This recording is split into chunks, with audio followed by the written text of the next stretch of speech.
పోయినా జ్ఞానంతో బయటికి రండి. మీరు కూడా నేను చిన్నగా ఉన్నప్పుడు ఒక ఇక్కడే గోడ మీద ఒకటి చూశాను, బెక్కంటి కన్నబిడ్డ నాగపూరి రాజలింగం అని.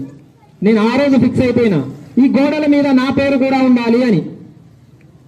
గోడ మీదనే కాదు, నేను అసెంబ్లీలో కూర్చోాలని ఒక కల పెట్టుకున్నా. ఆ రోజు నుండి నేను 5th క్లాస్ 5వ తరగతి నుండి ఆ ప్లాట్ఫామ్ తీసుకున్నా. అంత పెద్దవాడు కాకపోవచ్చు, కానీ ఈ రోజు 10 మంది ముందైనా నేను ఇలా మైక్ పట్టుకున్నా. సో అదే ఒక సంకల్పంతో మీరందరూ పిల్లలు ముఖ్యంగా ప్రపంచాన్ని శాసించాలంటే 100% ఓటు మాత్రమే. అది ఐఏఎస్లైనా ఐపీఎస్లైనా ఎవరైనా కూడా మళ్ళా ఒక ఎమ్మెల్యేకి సెల్యూట్ చేయాల్సిందే. రీసెంట్ అంటే నేను అంబేద్కర్ గురించి చెప్పడం కాదు, మనది మనమన్నా మొన్న జగిత్యాలో ఒక మీటింగ్ వెళ్ళాను. ఒక కలెక్టరు ఒక ఎమ్మెల్యే ఉన్నారు, వీరిద్దరే. ఆ ఎమ్మెల్యే చదివిన చదువు ఏంటి తెలుసా? Just intermediate.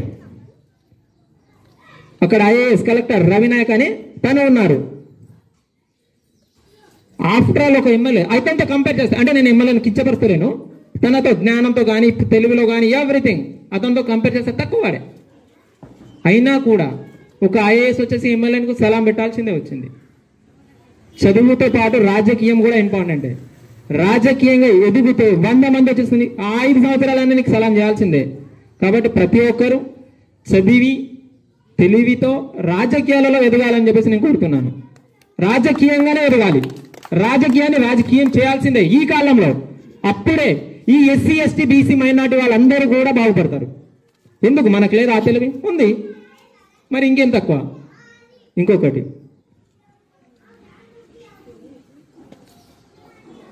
ఇంతసేపు మనం మాట్లాడిన దాంట్లో వాస్తవంగా చెప్పాలంటే కులాల గురించే ఎక్కువ మాట్లాడుకున్నాం. ఎందుకు అంటే ఈరోజు కులం కులం కులం మనమే అంటున్నాం, మళ్ళీ ఆ మాట మనమే చేస్తున్నాం, ఆ పని కూడా మనమే చేస్తున్నాం. వాడిది వాడిది అని.